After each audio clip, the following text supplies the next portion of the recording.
La pregunta por la identidad latinoamericana, la pregunta por quiénes somos, es una pregunta, es un tema, es una cuestión, digamos, muy importante y al mismo tiempo que ha sido objeto de mucho tratamiento, ha sido muy debatida y ha sido contestada de diferentes maneras.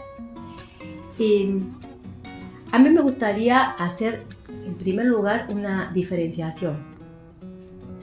En general, la pregunta por la identidad ha sido una pregunta filosófica importante, ¿no? Ya desde Aristóteles, con sus principios constitutivos del ser, esencia, existencia, ente, ser, y los principios lógicos de identidad, de tercero excluido y de no contradicción.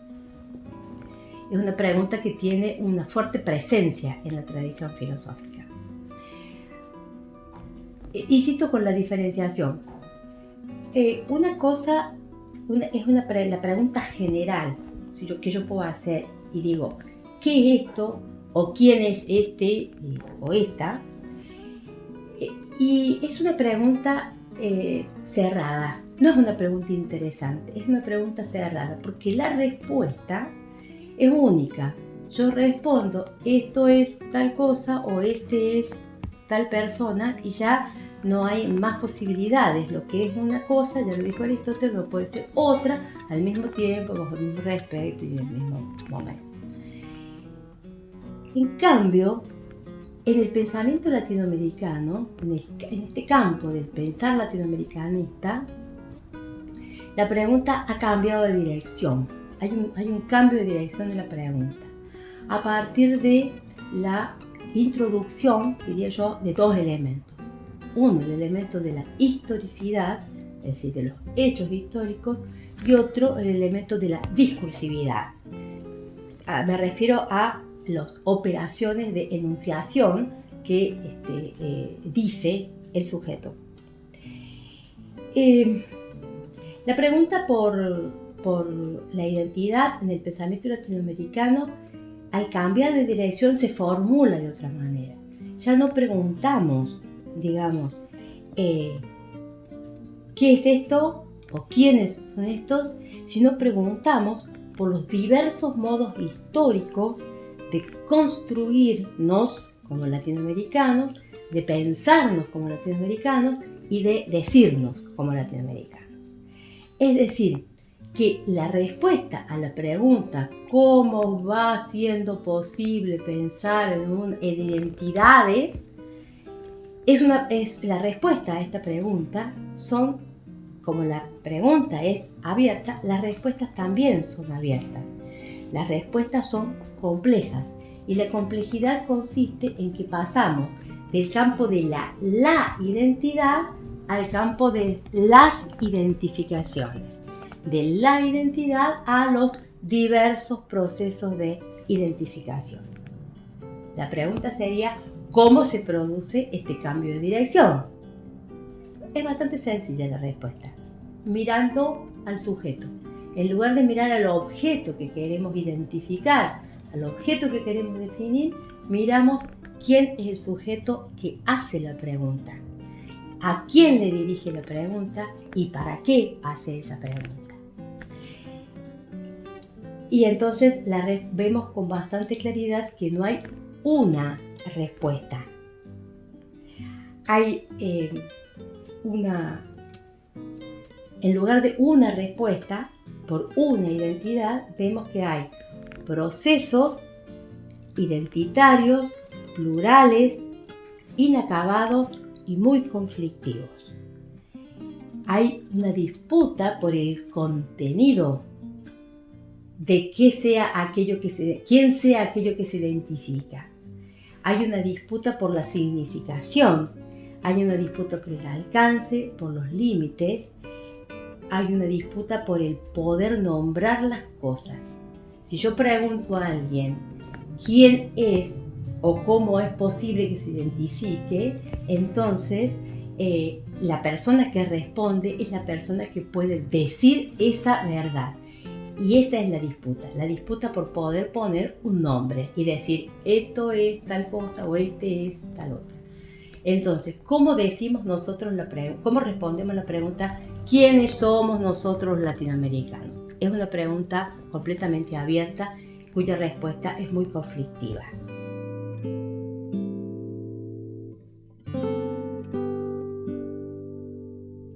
Las disputas por los nombres, podríamos hablar en plural, remite a la historia fundacional de América.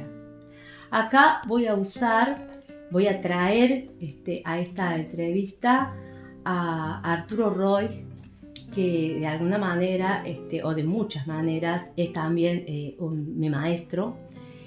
Y sobre todo, algunos capítulos de un libro, quizás su libro más interesante, no sé si es más importante, pero más interesante, que se llama Teoría y Crítica del Pensamiento Latinoamericano. En los 3 primeros capítulos de ese libro, él se ocupa introduciendo estos elementos de la historicidad y la discursividad. Él se ocupa de contestar desde su lugar, digamos, la pregunta, ¿quiénes somos nosotros los latinoamericanos? En primer lugar, el nombre de América es un nombre ya impuesto por otros. Es decir, América no se llama América a sí misma. Todos saben que se llama América por Américo Vespucio y podemos preguntarnos y buscar en los textos, en Google o donde sea, quién es Américo Vespucio. Bueno, no es nadie que haya salido, digamos, de un pueblo originario, por ejemplo.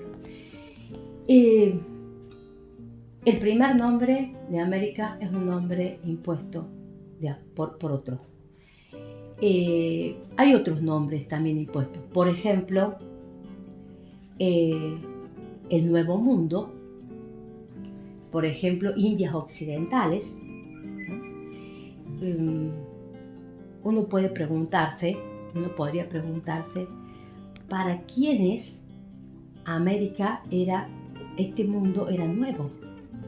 Porque para nosotros, digamos, para los que vivían acá, era un mundo muy viejo, tan viejo como Asia, tan viejo como Europa.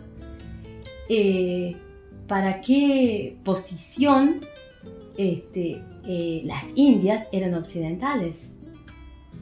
Ese jueguito de espacialidades nos hace ver que los nombres no tienen absolutamente nada de inocente. Entonces, no hay identidades, sí hay algo, hay momentos de construcción identitaria. ¿Quién es el que identifica a América como Nuevo Mundo? El conquistador. Este es el sujeto que tiene el poder de nombrar. ¿Quién es el que nombra, por ejemplo, a América? Indoamérica, Iberoamérica, Latinoamérica, para llegar, digamos, a estos lugares donde los nombres son un poco más corrientes. Lo que quiero decir es que hay diversas palabras, diversos sujetos, diversos horizontes de comprensión, diversos horizontes de discursividad, desde donde construir identidades. La pregunta sería, ¿cuál es más verdadera? ¿O cuál es la verdadera? Pregunta que los alumnos suelen hacer. Entonces, profesora, ¿cuál es la verdadera? Es una pregunta que no tiene sentido. Porque, por ejemplo, volvamos a los nombres de Indoamérica, Iberoamérica y Latinoamérica. Son nombres puestos por una parcialidad que se toma por una totalidad. O sea, si yo digo Indoamérica, estoy dejando fuera a muchos otros grupos sociales que también vivían en América y que también eran en América. Sin embargo, la palabra no los nombra. La América es de los indios. Si yo digo Iberoamérica, hago exactamente la operación excluyente opuesta en este caso. Digamos. América es de los íberos. Los íberos son solamente los españoles y los portugueses, quedan fuera los negros, los indios, los galos y todos los demás el colectivo, digamos, que pueden haber habitado en América en ese momento. Hay momentos de construcción identitaria. Por ejemplo, el sujeto del Cerco de la Paz de 1781 en Bolivia no es para nada el mismo sujeto de la revolución haitiana, que empieza en 1791, o sea, 10 años después, y que llega a 1904, ese proceso identitario. Es un sujeto absolutamente diverso.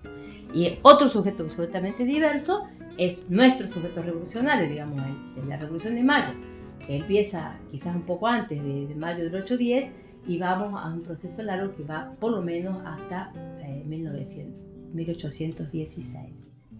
¿Cuál es el verdadero? Todos son verdaderos. Todos son verdaderos en ese momento de construcción identitaria. Por eso a mí me parece, digamos, muy interesante, más que interesante, muy importante la lectura y el desglose de un texto que es de 1891, que lo escribe José Martí. José Martí, poeta y héroe de la independencia cubana. Es un texto muy corto que se llama Nuestra América.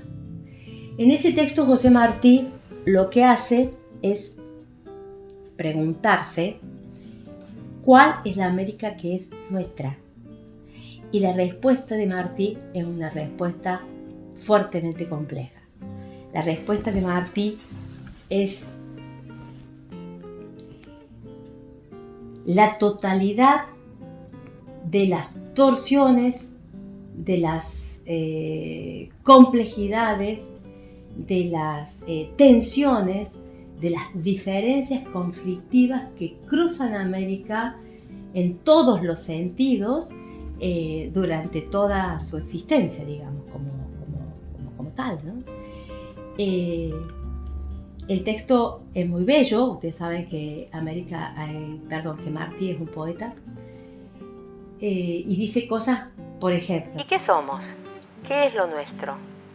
Somos el potro del llanero, la sangre cuajada del indio, el país, el estandarte de la Virgen de Guadalupe, las comarcas burdas y singulares de nuestra América mestiza, el alma de la tierra. Pero también esta América nuestra es el libro importado, los hábitos monárquicos, la razón universitaria, las capitales de Corbatín, los redentores bibliógenos, la Universidad Europea. Todos somos América y con esta diversidad nos tenemos que constituir como tales. No hay una América, una sola Latinoamérica. No hay una identidad latinoamericana. No hay un sujeto latinoamericano, sino hay diversas construcciones, diversos procesos de identificación en diversos momentos históricos y en diversas formas de enunciación del discurso, digamos. Depende de cuál es el sujeto que está llevando adelante el proceso de identificación.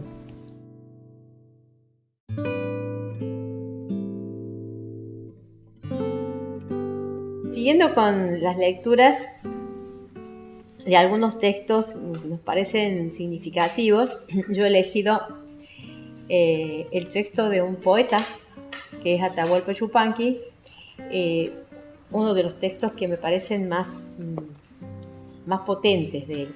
Se llama El canto del viento y de ese libro he elegido leer un trozo de un capítulo que se llama Voces en la Quebrada.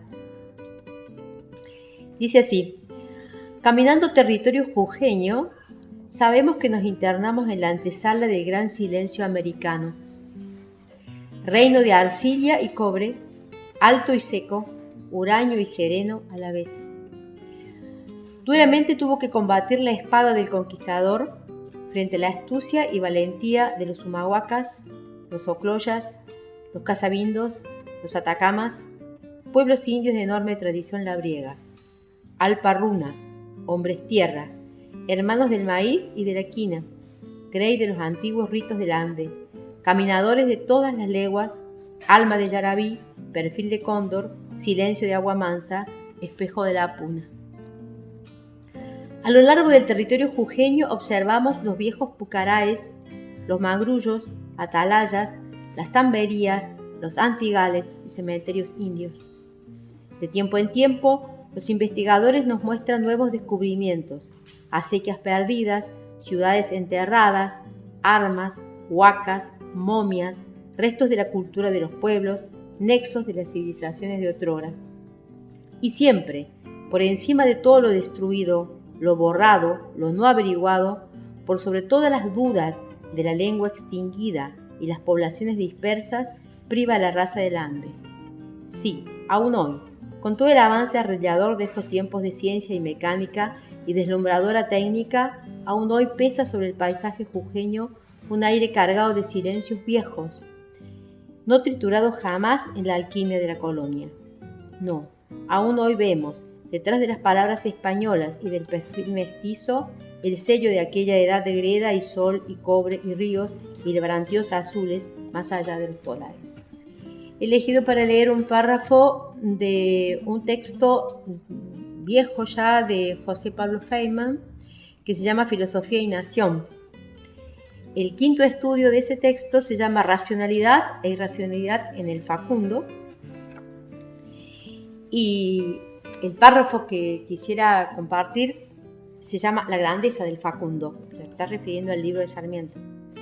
Y se pregunta Feynman, ¿qué hacemos con Facundo? No es una pregunta tranquilizadora. Nuestros liberales, con férrea coherencia, realizan cotidianamente la apología de la obra. Les pertenece, afirman, por tradición y por actualidad. Nosotros, sin embargo, juzgamos inaceptable una obra que reclamó la exterminación del pueblo argentino, que planificó nuestra incorporación dependiente a las potencias europeas y encontró en el asesinato de Peñalosa su más ejemplar realización empírica.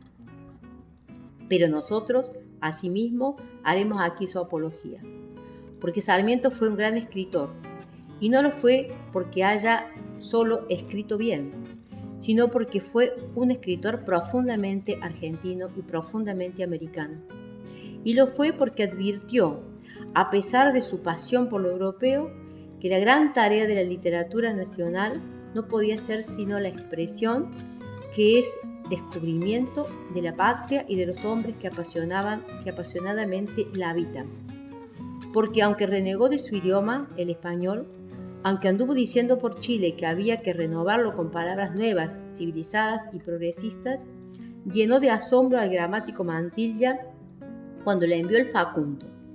Más que galicismos, había allí locuciones castizas, arcaicas, que no provenían de alguna cuidadosa lectura de los clásicos castellanos, sino de las honduras de la tierra de San Juan, donde aún se conservaban las voces más pretéritas del idioma, Ancina, Truje, Agora, y que oscuramente fueron a expresarse en la obra del más grande de sus artistas, porque aunque despreció al gaucho, aunque lo hundió en la naturaleza para justificar su exterminio, al hacerlo lo reintegró a su paisaje, a sus costumbres y a su secreto conocimiento del universo telúrico. Porque aunque afirmó avergonzarse de lo americano, de toda la barbarie y el salvajismo que creyó ver en su tierra, es la biografía de Facundo y no la de Rivadavia la que escribe. Y no solamente por motivos políticos, sino también porque comprendió y dijo que Quiroga fue la figura más americana de la revolución. Traje para compartir con ustedes un texto que para nosotros es muy importante para la perspectiva latinoamericana, que es el texto de Arturo Roy, Teoría y Crítica del Pensamiento Latinoamericano. Voy a leer un parrafito pequeño, pero que trabajamos mucho en nuestras clases y que me parece que es importante considerar. hemos dicho que el nosotros es nosotros los latinoamericanos. Hemos tratado de señalar al mismo tiempo la insuficiencia de tal autodefinición, como también la complejidad que encierra su enunciado. Ese nosotros hace referencia a un sujeto que, si bien posee una continuidad histórica, no siempre se ha identificado de igual manera. En algún momento el hombre latinoamericano se denominó a sí mismo como tal, y si bien esa denominación supone e implica las anteriores, el hecho es que no siempre se respondió al problema de la diversidad, teniendo en cuenta una misma comprensión de la unidad. Dicho de otro modo, el sujeto americano no siempre ha intentado identificarse mediante una misma unidad referencial. Y sí, no podía ser de otra manera, pues lo que ahora señalamos como América Latina, entre comillas lo pone, es, como hemos dicho, un ente histórico-cultural que se encuentra sometido por eso mismo a un proceso cambiante de diversificación, unificación en relación con una cierta realidad substante. No siempre se ha partido, por lo tanto, de una misma diversidad, ni se ha asumido esa diversidad desde una misma idea de unidad, y pueden señalarse como consecuencias horizontes de comprensión diversos. Es posible hablar de esta manera de una historia de los modos de unidad desde los cuales se ha tratado o se trata de alcanzar la comprensión de la diversidad. Con los pies en el rosario, la cabeza blanca y el cuerpo pinto de indio y criollo, vinimos, denodados, al mundo de las naciones. Con el estandarte de la Virgen salimos a la conquista de la libertad. Un cura, unos cuantos terratenientes y una mujer alzan en México la república en hombros de los indios. Con los hábitos monárquicos y el sol por pecho, se echaron a levantar pueblos, los venezolanos por el norte y los argentinos por el sur. Éramos una visión, con el pecho de atleta, las manos de petimetre y la frente de niño. Éramos una máscara, con los calzones de Inglaterra, el chaleco parisiense, el chaquetón de Norteamérica y la montera de España. El indio mudo nos daba vueltas alrededor y se iba al monte, a la cumbre del monte, a bautizar sus hijos. El negro, oteado, cantaba en la noche la música de su corazón, solo y desconocido, entre las olas y las fieras. El campesino, el creador, se revolvía ciego de indignación contra la ciudad desdeñosa, contra su criatura. Éramos charreteras y togas, en países que venían al mundo con la alpargata en los pies y la vincha en la cabeza. El genio hubiera estado en hermanar, con la caridad del corazón y con el atrevimiento de los fundadores, la vincha y la toga, en desestancar al indio, en ir haciendo lado al negro suficiente, en ajustar la libertad al cuerpo de los que se alzaron y vencieron por ella.